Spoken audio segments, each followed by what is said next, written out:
ariko urazi kurwana urugamba uzi iherezo ryago. Mose yari azi iherezo y'uru rugendo. Haleluya. Rwari urugendo rutoroshe, rwari urugendo baca mu bihugu bitandukanye by'abansi babo, barahuye n'ibintu bikomeye mu nzira, ariko Mose yari afise umutima utekanye kuko yari yaravuganye n'Imana, iramubwira neza ati ntutinye, uru rugendo uzorurangiza amahoro, ubu bwoko bw'Imana uzobushikana. Rero biraryoshe gukora igikorwa c'Imana uzi ico Imana yakubariye. Haleluya. Iyo uzi ico wavuganye n'Imana,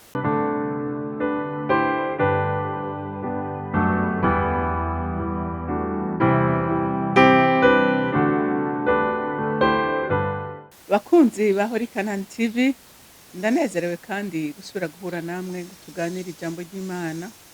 Ariko imbere ko dutangura kuganira, reka tubanze dusenge. Mana Data rugira byose uri mu ijuru, se w'umwami wacu Yesu Kristo, w'imiryango yose yo mu isi itirwa n'indimi zose, nje imbere yawe muri iki gitondo ciza, kuri uyu munsi musha waremye kugira ngo tunezereze. Mwami Imana, nje ngushimira urukundo rwawe n'imbabazi zawe, nje ngushimira ukuntu badukunze ndetse uko atwimenyekanisha biciye mu maraso ya Kristo umwana wawe, uko ari we yitanze ku musaraba kugira ngo abari mu isi bose bakumenye, bamenye n'inzira zigana iwawe biciye muri ayo maraso yamenye. None mukunzi mwiza, ntituzorambikwa kugushimagiza no kugushimira kuri urwo rukundo rutangaje n'ubwo buntu bugeretse ku bundi watugiriye. Shimagizwa kandi wubahwe muri byose na hose, ni mu izina rya Kristo Yesu senze nizeye kubyumvise. Amen, amen. Ijambo rero Imana impaye kuganira namwe uyu munsi ni ijambo rivuga ngo Imana ntiyoshobora kugutuma mutazinanye. Haleluya. Imana ituma umuntu bazinanye, umuntu azi ingene ivuga, umuntu azi ingene ikora, niwe ituma uwo bamaze kunywana. Haleluya, haleluya. Azi neza ko ivuze imwumva. Reka dusome ijambo ry'Imana mu Kuvayo, turasoma igice ca 33, duhere ku murongo wa 12 dushikane ku murongo wa 18. Mose yerekwa ubwiza bw'Uhoraho. Maze Mose abwira Uhoraho ati, raba, wambariye uti dugana abo bantu, ariko ntiwamenyesha uwo udutumanye. Yamara waravuze uti ndakuzi izina, kandi uti wagiriwe ubuntu imbere yanje. None rero ndakwinginze, asanga nagiriye ubuntu imbere yawe koko, numbarire inzira zawe kugira ngo nkumenye, mbone kurushiriza kugirirwa ubuntu imbere yawe, kandi wibuke yuko iryo hanga ari iryawe. Aramwishura ati, ubwanje nzokwijyanira namwe, ndabashikana amahoro. Mose aramwishura ati, ubwawe nutajana natwe tudukura ino, none ni iki comenyekanisha yuko nagiriwe ubuntu imbere yawe twe n'iryo hanga? Mbega si uko wojana natwe bigatuma twe n'ihanga ryawe dutandukanywa n'amahanga yose yo mu isi? Uhoraho yishura Mose ati, n'ico uvuze naco ndagikora, kuko nakugiriye ubuntu nkakumenya izina. Mose aramwishura ati, ndakwingize nyereka ubwiza bwawe. Amen. Murumva ikiganiro cabaye hagati y'Imana na Mose. Murazi ko Imana yabwiye Mose ngo atware ubwoko bw'Imana, ubwoko bwa Isirayeli mu gihugu c'isezerano. Rero ngaha Mose yariko aramubwira ati, umviriza, je ndifuza by'ukuri kunyiyereka, unyiyereke kandi unsezeranire isezerano ko tuzojana. Haleluya, ko tuzojana. Bantu b'Imana, ni kenshi dukora ibikorwa ariko tudafise confirmation y'Imana, Imana itari mu ruhande rwacu. Kandi umenye ko igikorwa cyose ukora Imana itari mu ruhande rwawe kiragoye gose kandi kiravuna. Haleluya, kiravuna gose. Ariko by'ukuri iyo wahagurutse Imana ikubwiye kandi ukabuza ijwi ry'Imana, biroroshe. niyivuze urayumva. Haleluya. Mose murumva neza ko yarazi ijwi ry'Imana, murumva ko yaganira nawe imbona nkubone. Ngo maze Mose abwira Uhoraho ati raba wambariye iki dugana aba bantu, ariko ntibamenyesha udutumanye. Mose aramubwira ati umpaye ihanga rinini, umpaye ubwoko, umuhaye abantu benshi, atariko jenyene ntabwo noshobora kudugana, ntabwo noshobora kurongora, atariko rero ndashaka umbwire untumanye naba. Ngo yamara ngaha turatare ku murongo wa 12, yamara waravuze ati ndakuzi izina kandi uti wagiriwe ubuntu imbere yanje. Naho Imana yabwiye Mose ikamubwira ko ati ndakuzi Mose, ndakuzi izina, murazi ko no kumuhamagara yamuhaye ibimenyetso bimwereka ko bari kumwe. Mose aravuga ati oya ibyo ntibikwiye, naho wambwiye ko wamenye izina, hari ikindi nkeneye, ndakeneye kumbwira by'ukuri ko muri uru rugendo ari wowe tuzokwijanira.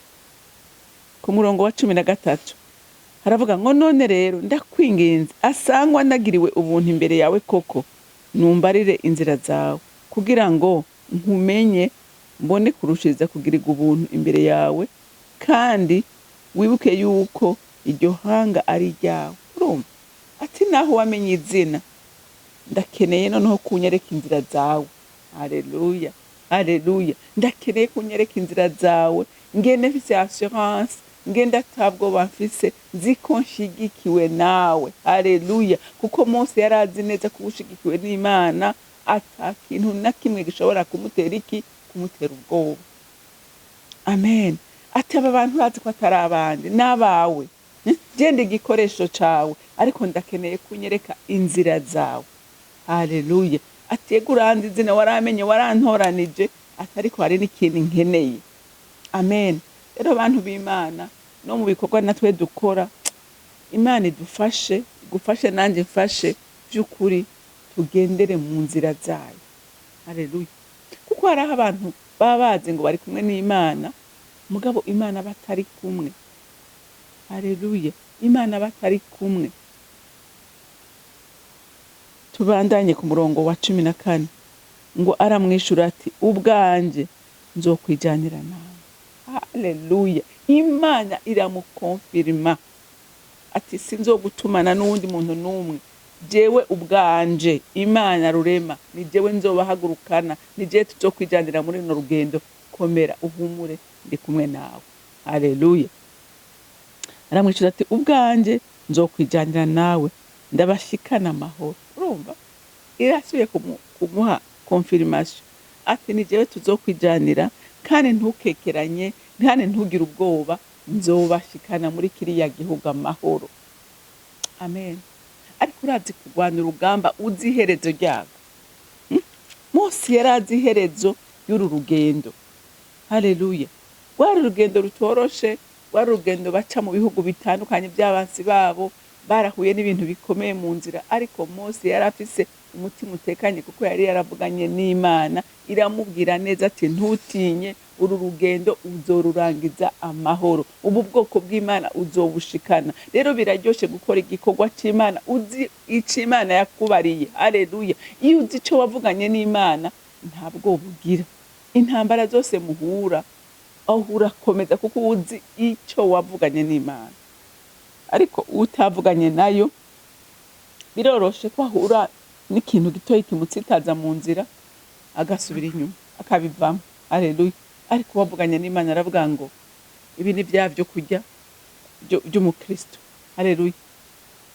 Hariho indirimbo ivuga ngo ibyagiyo bigeze ku mukristo bimutera gukomeza urugendo. Urumva ibyago by'umukristo bimutera gukomeza urugendo.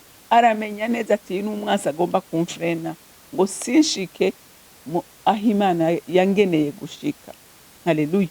Ibi rero iyi ndirimbo y'ukuri iririmbwa n'uwanywanye n'Imana, n'uwamenyanye n'Imana, n'uwibuka icyo Imana yamubwiye akaba ari cyahagararako mu byo ariko arakora byose. Haleluya. haleluya. Ngo aha ku murongo wa 15 ngo maze Mose aramwishura ati ubwawe nutajana natwe ntudukure ino. Urumva Mose aravuga ati tutajanye nawe urugendo ruhagarikira hanyene, kuko yaraza ati tutajanye n'Imana sinoshika. Haleluya. Ariko birabishe gukora igikorwa Imana itarimo, biragoye gukora igikorwa Imana itarimo. Mose baravuga ati tutajanye, tutari kumwe nawe shaka tugumiza aha nta kamaro. Haleluya, haleluya. Ngo none ni igiki comenyekanisha yuko nagiriwe ubuntu imbere yawe twe n'irihanga? Mbega suko twojana nawe bigatuma twe n'ihanga ryawe dutandukanywa n'amahanga yose yo kw'isi? Ati nitujana ayandi mahanga ntaho tuzoba duhuriye. Ariko urazi kugira umurongozi Imana akaba ariyo murongozi wawe. Murazi ko batera ubwoba ihanga ryose bageramo, babatera ubwoba kuko bari baramenye bati aba bantu bagendana n'Imana.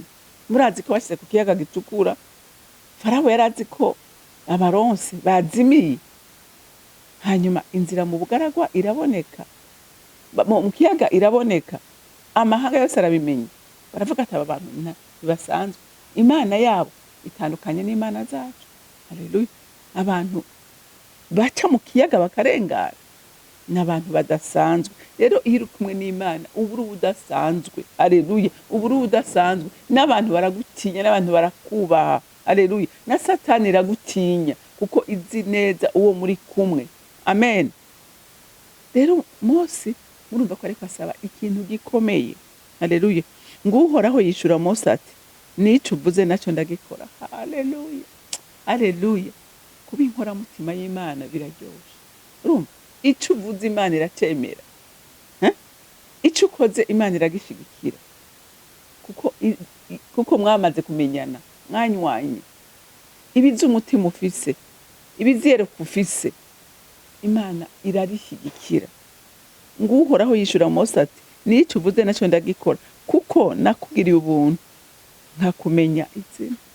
Haleluya. Ese icompa uyu munsi Imana ikaba inzi izina? Ese icompa nawe Imana uyu munsi ikaba ikuzi izina kandi kwishimiye? Kuko kukumenya sico gihambaye, ariko no kumenya, ikakumenya neza. Haleluya, haleluya. Ikakumenya neza, ikamenya umutima ufise, hari umutima wagutse, umutima w'Imana. Haleluya. Mose ntiyapfuye kumenyana n'Imana gutyo, nuko yari afise umutima nk'uwayo. Haleluya. Yari afise umutwaro nk'uw'Imana. Haleluya. Rero nawe nta kabuza niwagira umutima nk'uw'Imana, ukagira umutwaro uri mu mutima w'Imana, Imana nta kabuza izogushigikira muri vyose. Haleluya, haleluya. Mose aramwishura ati ndakwinginze nyereka ubwiza bwawe. Mose arayisaba n'ibindi, ati ubu rero ndakeneye kunyereka ubwiza bwawe. Ukomeje ugasoma ngaha ku murongo w'19, reka dushake tuhasome.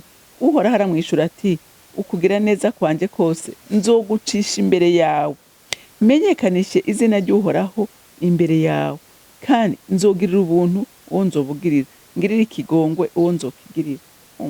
Imana noneho irashimangiye, irashimangiye ngo Uhoraho aramwishura ati ukugira neza kwanje nzogucisha imbere yawe. Ariko murumva iryo sezerano, ukugira neza kw'Imana iminsi yose kuzoba imbere ya Mose. Amen, haleluya. Uhoraho aramwishura ati ukugira neza kwanje kose nzogucisha imbere yawe, menyekanisha izina ry'Uhoraho imbere yawe, kandi nzogirira ubuntu uwo nzobugirira, ngirire n'ikigongwe uwo nzokigirira.